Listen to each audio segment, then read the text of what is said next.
No mesmo contexto da Renascença, a Europa viu surgir mudanças também no campo religioso. A Igreja Católica era muito mais do que uma religião.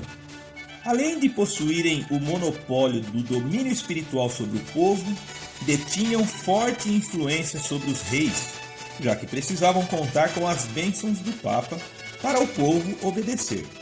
E também exerciam importante papel na economia e na administração do Estado, já que a Igreja era dona de boa parte das terras e eram os patrões de grande parte dos camponeses e trabalhadores. Nesse período, já estava surgindo uma nova classe social que não existia no período medieval. Era a burguesia, um grupo social composto por comerciantes, negociantes, financistas, mercadores, profissionais liberais que encontraram espaço para crescer e prosperar diante da nova realidade que o mercantilismo e as viagens dos descobrimentos proporcionaram para as sociedades e os reinos europeus. Só que essa relação da igreja com os reis, os nobres e o povo não estava mais dando muito certo. Os burgueses queriam ascender socialmente, queriam prosperar, e a igreja não gostava dessa ideia. Os reis também não estavam mais afim de se submeterem aos ditames e à aprovação da igreja e do papa. Os bispos condenavam a atividade bancária e os empréstimos com juros. Chamavam isso de usura. Também chamavam o enriquecimento de luxúria.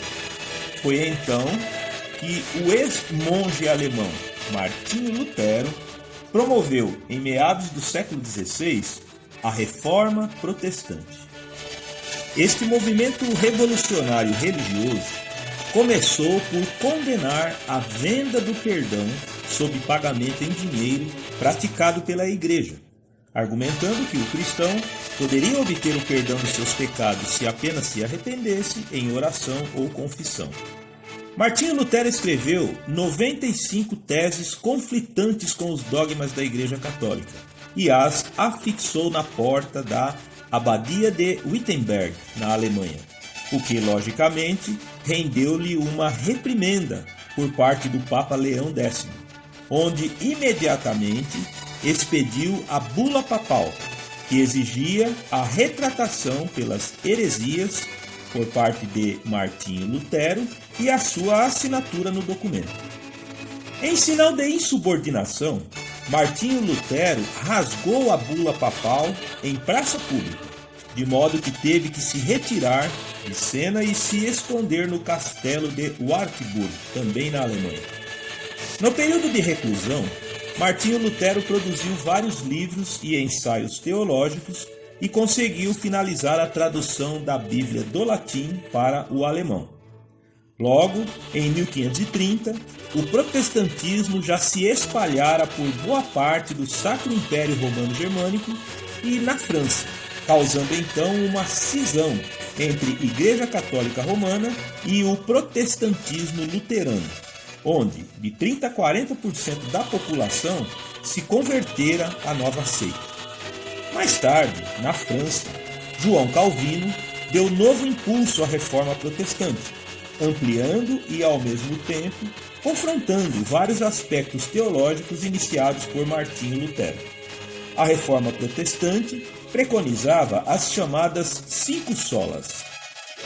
Somente pela fé, somente a Bíblia, somente por meio de Cristo, somente pelas graças de Deus e glória somente a Deus.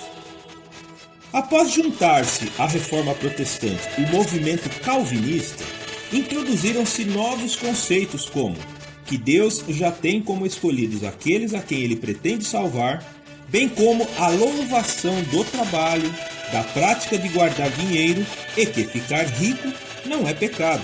Pelo contrário, é sinal da aprovação de Deus. Logicamente, esses novos conceitos teológicos atraíram grande parte da burguesia europeia, nos reinos alemães, na França e na Inglaterra através da Igreja Anglicana.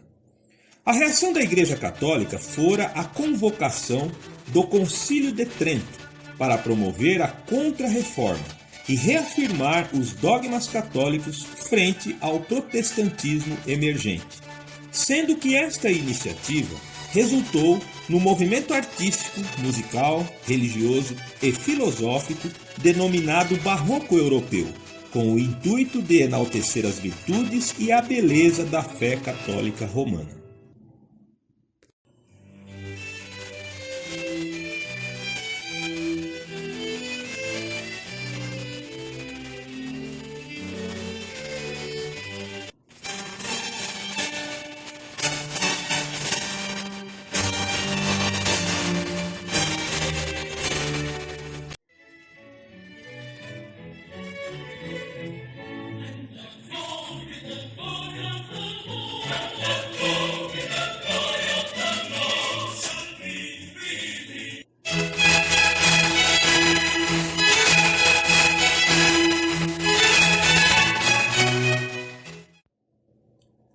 Mas essas novidades no campo espiritual religioso na Europa causaram também conflitos na estrutura social e política dos povos europeus, confrontando, por exemplo, os burgueses e os reinos convertidos ao protestantismo com os reinos que se mantinham católicos, desencadeando guerras sangrentas como a Guerra dos 30 Anos, a Guerra dos Camponeses e a Guerra de Capel, na Suíça.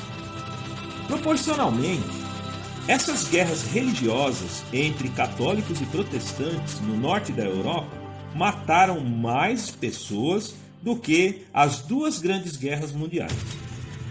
Porém, essas guerras religiosas ensinaram aos povos da Europa que a religião não deveria mais fazer parte das questões políticas nem administrativas do Estado, lançando então as bases para o que hoje chamamos de conceito do Estado laico.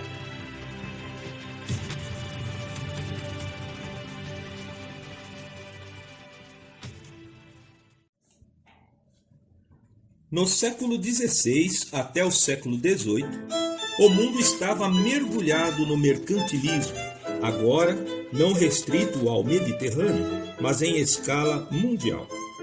Com o predomínio das nações europeias, lideradas pela Inglaterra, seguida pela França, Espanha, Holanda e Portugal, o comércio internacional nesses próximos 300 anos, a verdadeira integração entre os continentes americanos, Ásia, Europa, mais a África, enriqueceria a Europa, de modo que também a China e a Índia lá no Oriente, que já eram ricas e poderosas, também usufruíram dessa prosperidade.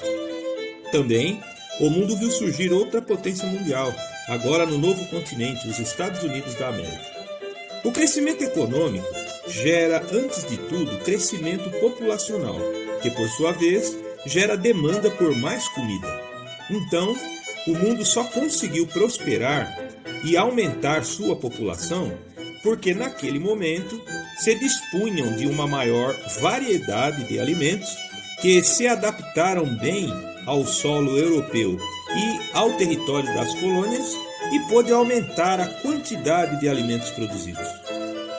Na Europa, por exemplo, os principais alimentos estrangeiros que contribuíram muito para dar conta de alimentar a população crescente foram a batata, o milho, o açúcar, que antes era só remédio, e nessa época agora ele é usado até nos pratos que para nós teriam que ser salgados. O feijão, a abóbora, que se juntariam ao trigo, cevada e ao arroz que já estava por lá há vários séculos.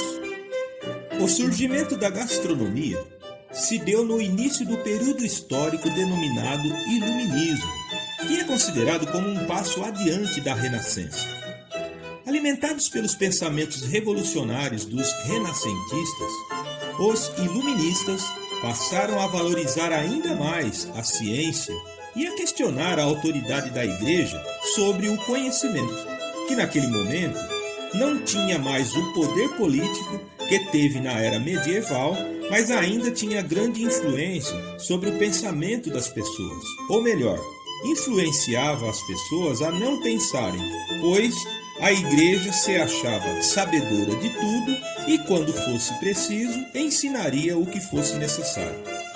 Nesse contexto, a alimentação da maior parte do povo pobre continuava precária e sem graça, à base do bom e velho mingau de trigo ou de centeio, acrescido de ervas frescas e, quando possível, um pedaço de bacon ou banha de porco. A prosperidade e a diversidade alimentar proporcionada pelo mercantilismo só beneficiava, na maior parte das vezes, uma pequena, mas porém poderosa classe de nobres, burgueses e as monarquias. Os nobres e as famílias monárquicas da Europa dessa época usavam também a comida para se exibir. Como as especiarias eram muito caras, valiosas mais do que o próprio ouro, a nobreza usava isso para ostentar, da mesma forma que faziam com a vestimenta, a moradia, os veículos e vários aspectos da vida cotidiana. Então, era chique um prato forrado de ervas da Índia, cravo, canela, pimenta e açúcar. Logicamente, uma culinária assim poderia ser tudo, menos gostosa. De repente, o mercantilismo inunda as praças com as tão desejadas especiarias e os novos alimentos trazidos de todas as partes do mundo, sendo que tais produtos passaram também a serem cultivados na Europa, onde fizeram o preço cair drasticamente, de modo que tudo que antes era valioso e chique, agora tornou-se uma coisa comum e mais barata. Era preciso, então, encontrar uma nova forma de se exibir através da comida. Pelo menos dessa vez, seria de uma forma menos cafona, desenvolver uma cultura e metodologia culinária que fizesse de fato uma comida saborosa, usando os diversos ingredientes agora disponíveis. Então, a grande cozinha, na França de Luís XIV, no século XVII, surgiu desse contexto.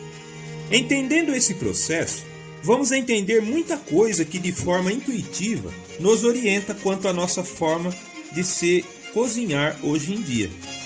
Por exemplo, os mestres da Grande Cuisine romperam com os hábitos de pôr açúcar em tudo. Reservaram esse alimento para associá-lo a ovos, leite e frutas. As formas de temperar e os molhos supercarregados de pimentas da Índia e mostarda, que deixavam os alimentos muito picantes e sufocavam os aromas dos outros acompanhamentos, também tiveram seu uso restringido. No círculo da nobreza e da corte francesa de Luís XIV, o Rei Sol, a principal diversão e deleite era participar ou promover suntuosos banquetes e festas nos châteaux ou os castelos das poderosas famílias, onde rolava uma culinária rica, extravagante, sofisticada e cheia de especiarias. Culinária esta introduzida pelos cozinheiros renascentistas italianos trazidos por Catarina de Médici ainda no século XVI. À medida que os banquetes iam se tornando cada vez maiores e mais frequentes, os nobres passaram a meio que enjoar um pouco dos pratos sempre servidos com muita gordura, muitas pimentas e muitas especiarias, e invariavelmente misturando açúcar com sal. Também a intoxicação gástrica e as doenças decorrentes de alimentos mal conservados eram muito frequentes. Então, os culinaristas do século XVI fizeram a opção por alimentos mais frescos, principalmente o peixe, já que esta condição só era possível para aqueles que tinham dinheiro para pagar. Eis que surge a Grande Cuisine, nas mãos de François-Pierre de La Varenne, francês nascido na Borgonha, que codificou a culinária francesa daquela época em livros, como a obra Le Cuisinier Français. A principal característica das suas obras, dos seus manuais e da sua culinária era a diminuição do uso de especiarias e a promoção dos sabores naturais e espontâneos dos alimentos. Também, ele introduziu na corte e na nobreza vegetais que eram tidos como comida de pobre e sem valor, como a couve-flor, os aspargos, ervilhas, pepinos e as alcachofras. Tudo precisaria ser muito fresco e tenro, já que sua deterioração não mais seria mascarada por excesso de sal, de açúcar ou de especiarias. Também fora Pierre de la Varenne que separou comida salgada de comida doce e designou a segunda como sobremesa. Ele tratou de fazer evoluir os molhos brancos aprendidos com os italianos florentinos e também inventou o piquet garni. Ampliou a utilização dos caldos de carnes e foi o primeiro a usar em seu livro a expressão redução para caldos longamente cozidos e condensados. Em outro livro, o Le Pâtissier Français descreveu várias receitas de doces e de massas, sendo o primeiro manual de confeitaria francesa. Expressões culinárias padrão até hoje, como a moda e ao natural, surgem pela primeira vez em seus trabalhos. Foi também o inventor do duxelles, um condimentado patê de cogumelos e ervas. O seu livro, Le Cuisinier Français, fora o primeiro a ser traduzido do francês para o inglês. Naquele tempo, o título profissional que designava o culinarista não era chefe de cozinha, e sim officier de bouche, ou seja, oficial de boca. Um outro officier de bouche importante, que escreveu pouco, mas cozinhou muito, fora François Massielot. Descrito como o cozinheiro régio, serviu suas delícias para Felipe I, Duque de Orleans, para o Cardeal d'Estrées e o Marquês de Louvois, nos mais badalados châteaux da época, como o Château de Sceaux, Château de Meudon e o próprio Palácio de Versalhes do rei Luís XIV. Fora o primeiro a apresentar um dicionário culinário em ordem alfabética. No seu trabalho, Le Cuisinier Royal et Bourgeois, de 1691, ou A Cozinha Real e Burguesa, já identificou ali diferenças importantes nos gostos e nas preferências entre os nobres e os monarcas e entre os empresários burgueses em ascensão naquela época. Também é preciso lembrar de Nicolas Bonnefond, que escreveu um manual de jardinagem e horticultura com muitas receitas de preparo e utilização das verduras, frutas e hortaliças na forma de compotas, geleias, picles e cozidos. No seu livro, o Le Jardinier Français fez muito sucesso à época em vários países da Europa. Estes três officiers de bouche franceses, François-Pierre de La Varenne, François Massielot e Nicolas Bonnefond, foram os culinaristas que revelaram para o público a gastronomia que era praticada nos châteaux e no Palácio de Versalhes. Uma gastronomia que evoluía da gastronomia italiana de Florença para a grande cuisine das monarquias e da nobreza francesa. Passaram a se desenvolver receitas de molhos, ou sauce em francês, mais elaborados, cremosos e gordurosos, como o sauce béchamel, um molho branco, salgado, engrossado com o roux, ou seja, manteiga amassadinha com farinha de trigo, que pode ser acrescido de especiarias como pimenta branca e noz moscada. Desse molho derivaram os molhos La Crème, Mornay e molho Soubise. Este molho serviria para acompanhar macarrão, abobrinhas, ovos e peixes.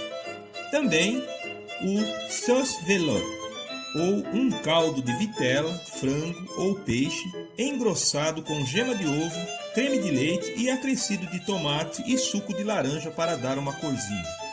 Derivaram dessa receita os molhos Suprême, Paulette e Normandie. O singelo molho holandês, feito com gema de ovo, suco de limão e manteiga, e também o sauce espagnole, feito também de caldo de carnes engrossado com farinha de trigo e manteiga. O uso das especiarias diminuiu. Optou-se então por ervas aromáticas frescas, como o estragão, manjericão, alecrim e a cebolinha.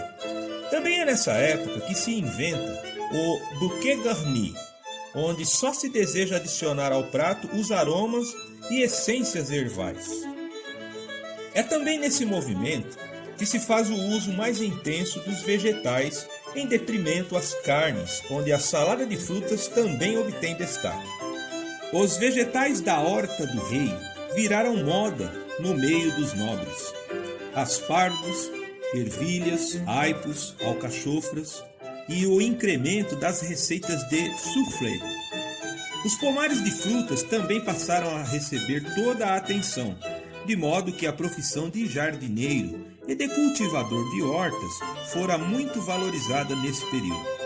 Também houve o ressurgimento das compotas, das geleias e da laminação de massas, ou seja, as massas folhadas. Essas inovações se juntaram às receitas já consagradas da culinária popular francesa, como o cassoulet, o bife bourguignon, ratatouille, a sopa de cebola e iguarias como o foie gras, escargot e, na área das sobremesas, o creme brûlée, crêpe Suzette, tarte tartin e os valorizados macarrons.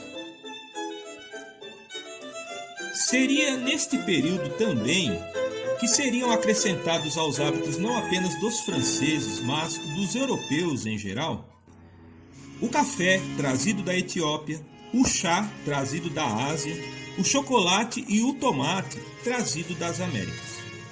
Os europeus se apropriaram tão bem desses alimentos que parece que o chá sempre fora dos ingleses, o chocolate sempre fora dos suíços, o café e o tomate sempre fora dos italianos. Ainda no século XVIII, os venezianos ensinaram os europeus a tomar café com leite e também a preparar deliciosos molhos de tomate para cobrir massas. Durante a Idade Média, praticamente não existia o conceito de gastronomia na Europa. A Igreja pregava contra o pecado da gula e do desperdício, sendo esse um instrumento importante para promover um racionamento necessário num ambiente social com pouca quantidade e variedade de comida. Mas com a chegada do café, do chá, chocolate, tomate, açúcar, também a batata, o milho, as pimentas fomentaram o surgimento do prazer em se alimentar e a valorização daqueles que sabiam cozinhar. De modo que os profissionais da cozinha não eram mais apenas empregados ou serviçais, mas passaram a ser chefs, maîtres, rôtisseurs, commis, garçons, etc. Como tudo o que aconteceu na história da gastronomia, o advento da Grande Cuisine também influencia em muito até hoje os nossos hábitos, escolhas, preferências e costumes. Por exemplo, o hábito de tomar café com leite, pão francês e manteiga, a arrumação da mesa, copos e taças específicos para cada tipo de bebida, usar talheres específicos como a faca de mesa, garfo, colheres de todos os tamanhos e aplicações, colocar na mesa toalha e guardanapos, evitar misturar no mesmo prato o doce e o salgado, engrossar caldos e sopas com farinha de trigo ou outros amidos, comer frutas e doces após a refeição como sobremesa e, de quebra, tomar aquele licorzinho ou vinho do Porto por cima. Também aprendemos com eles as delícias dos molhos brancos, da maionese, dos cremes doces como o glacé, chantilly, flan, mousse e tantos outros.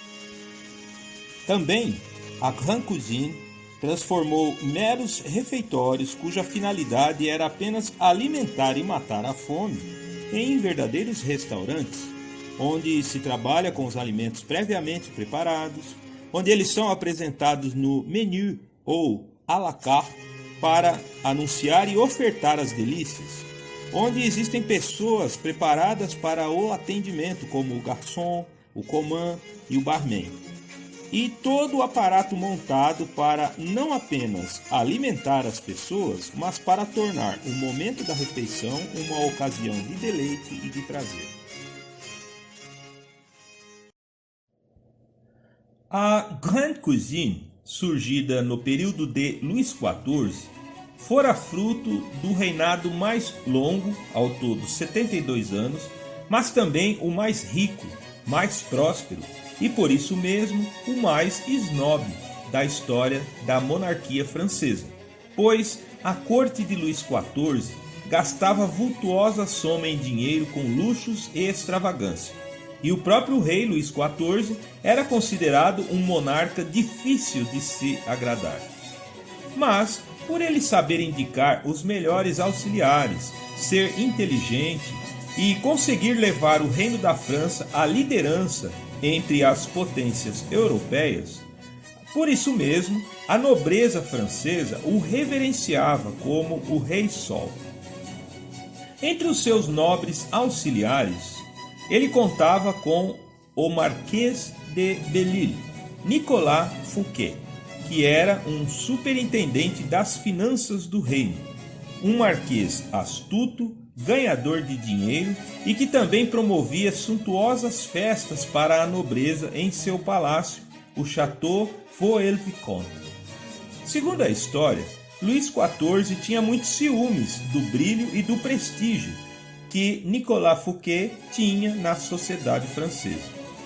Eis que surge a figura de François Vatel, um chefe de cozinha de origem humilde, porém brilhante e afamado, e antes de tudo, um excepcional mestre de cerimônias, o que consistia no grande trunfo de Nicolas Fouquet em realizar os maravilhosos eventos em sua rica propriedade.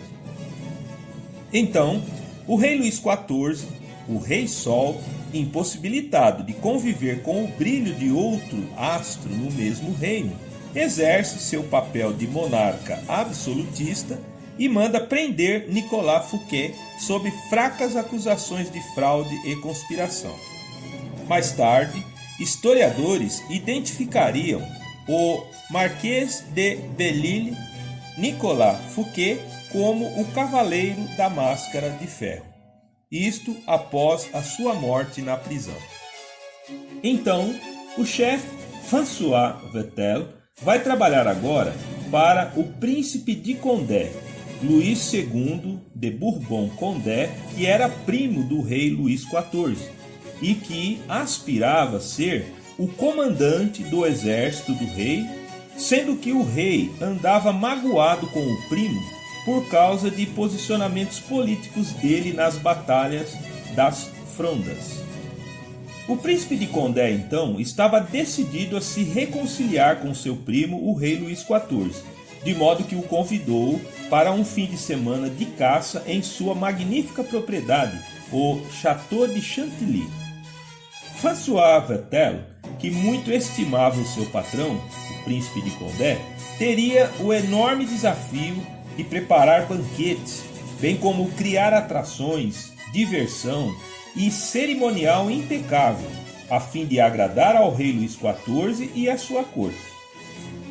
Foi nessa ocasião que François Vatel inventou o creme chantilly, que muito agradou o rei, por sinal, mas logo na primeira noite de jantar, como Luís XIV levou mais de 3.000 nobres convidados, excedendo o número de convidados previsto, faltou fazão, o que deixou Vatel muito frustrado.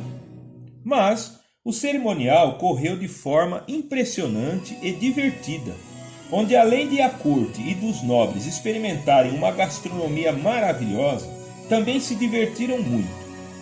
Porém, para o jantar da Sexta-feira Santa, Vatel havia encomendado de barcos pesqueiros vários tipos de peixes e mariscos, que deveriam ser entregues em cima da hora, a fim de se apresentarem no jantar frescos e tenros. A espera deixou Vatel aflito e demasiadamente ansioso, e próximo do horário da entrega, apareceu um pescador com poucos peixes e informa que os barcos não voltaram com a encomenda. Vatel, não suportando a frustração e acometido por forte sentimento de culpa pela falha, se suicida com um punhal. Logo a seguir, a encomenda chegaria, sendo que houve um desencontro de informações. De qualquer forma, o rei, a despeito das falhas, ficou maravilhado com a comida e o cerimonial, de modo que o príncipe de Condé se reconciliou com o rei e conquistou o seu objetivo. O chefe, François Vatel, virou o símbolo de entrega e dedicação à nobre arte de agradar pelo paladar, e o reino da França começou a levar a gastronomia muito a sério. Também, mais tarde, Luís XIV convocaria os arquitetos, engenheiros, paisagistas e construtores do Château Vaux-le-Vicomte de Nicolas Fouquet para construírem o Palácio de Versalhes, onde ele e a corte se mudariam para lá no ano de 1678. Mas do lado de fora do Palácio de Versalhes, bem como do lado de fora das mansões dos nobres, a coisa era bem diferente. Na rua, só se poderia comer, com dinheiro no bolso, é claro, em estalagens ou hospedarias, sendo que algumas, nem todas, também forneciam alimentação para os transeuntes, onde só havia a comida que o estabelecimento fazia e no horário programado. Também se comia em grandes mesas comunitárias. Nas tavernas, a vocação já era para servir bebidas. Algumas serviam comida, mas sem opção de escolha e em horários pré-definidos. Nas traiteres, podia-se tomar uma refeição completa por um preço fixo, mas também era só o prato da casa e sem a opção de escolha. Em 1765, em Paris, Monsieur Georges Ernest Boulanger tinha um pequeno estabelecimento especializado em vender sopas, caldos e gemadas. Ele gostava de enfatizar que seus produtos eram muito nutritivos, fortificantes e restaurantes da saúde e das energias, principalmente para quem estava enfermo. Eram servidos em um balcão, onde os clientes ali tomavam em pé em canecas e rapidamente saíam para dar lugar para o próximo. Depois de uma pequena reforma, ele resolveu anunciar no seu letreiro: Monsieur Boulanger, c'est des restaurants préparés pour le dit. Senhor Boulanger prepara pratos restaurantes para servir aos deuses. Esta chamada publicitária deu certo, de modo que outras casas que também forneciam comida pronta e servida no local adotaram o termo restaurant ou restaurante. E aí a moda pegou. Na França do século XVIII de Luís XV, já existiam os cafés, que serviam café, chá, chocolate, doces, bolos, biscoitos e que eram frequentados pelas elites de Paris, como os ricos, os nobres e os intelectuais. Mas o primeiro restaurante, como concebemos hoje, um lugar pensado não apenas como simples refeitório ou para servir sopa, mas cujo objetivo é agradar, tanto pela variedade dos pratos, como pela qualidade e o aconchego do local, se deu pela iniciativa de Monsieur Antoine Bouvillier, em 1782, cujo estabelecimento chamava-se La Grande Taverne d'Alon, que combinava 4 aspectos que identificam um autêntico restaurante: garçons para atender e orientar e também servir, cozinha bem preparada e com profissionais respeitados, uma adega com variedade de vinhos e um salão propositalmente decorado para agradar. Mais tarde, Monsieur Antoine Bouvillier escreveria um livro de culinária famoso, intitulado A Arte do Cozinheiro.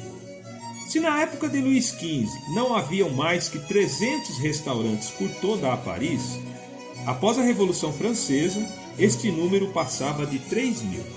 O cardápio, ou o menu, havia sido inventado por Leonardo da Vinci, na época da Renascença, quando ele era proprietário de um restaurante na Toscana. Porém, isto caiu em desuso. Desconfia-se que Monsieur Bouvillier tenha adotado o menu em seu sofisticado restaurante. Então começam a funcionar novos restaurantes na França de Luís XV. Um outro restaurante histórico surgido nesse período era o La Pérouse, que em sua época a criminalidade e a violência nas ruas de Paris era grande, de modo que o dono construiu salinhas individuais no segundo andar, a fim de que negociantes pudessem ir para lá para almoçar e ao mesmo tempo fazer negócios, fazer pagamentos, receber. Depois estas salinhas foram convertidas em espaços privativos para jantares românticos, que funcionam até hoje. Também o Le Pérouse era servido por galerias secretas subterrâneas, que o ligavam ao parlamento da França e eram utilizadas pelos políticos para não correrem riscos de caminharem pelas ruas até lá. Na mesma época, surge também o Le Grand Vefour, frequentado por nobres e intelectuais da época de Luís XV, que inventou o sauce mornay, um tipo de molho branco acrescido de queijo emmental e gruyère. Este elegante e histórico restaurante fora destruído por um ataque à bomba nos anos 80, onde até hoje ninguém assumiu a autoria do atentado, mas foi reaberto e reformado e funciona até hoje. Na Paris de Luís XV já existia o Café Procopio, fundado pelo italiano da Sicília, Francesco Procopio, em 1686, que fora o ponto de encontro de artistas e intelectuais iluministas e também de nobres herdeiros da era medieval. Fechou em 1872 e reabriu em 1920, estando funcionando até hoje, cujas especialidades extrapolam o serviço de café, sendo na verdade um restaurante que serve como especialidades coq au vin, que é o galo ao vinho, tête au veau, que é a cabeça de bezerro cozida, torta mil folhas e o tiramisu, a famosa sobremesa italiana feita com biscoitos embebidos em café, entremeados por um creme feito com queijo mascarpone, creme de leite, ovos, açúcar e o vinho siciliano Marsala, em homenagem à terra do fundador do Café Procopio. Outro restaurante histórico do tempo de Luís XV é o La Tour d'Argent, que, segundo a lenda, fora fundado em 1582, mas que criou fama mesmo a partir de 1890 com o prato Caneton Tour d'Argent, um prato feito de pato prensado que já fora aprovado por Roosevelt, o imperador Hirohito do Japão, a rainha Elizabeth da Inglaterra, Charles Chaplin, Churchill, Kennedy e Gorbachev. Foi o La Tour d'Argent, ou Torre de Prata, que significa tradução, que serviu de inspiração para o filme de animação Ratatouille, da Pixar.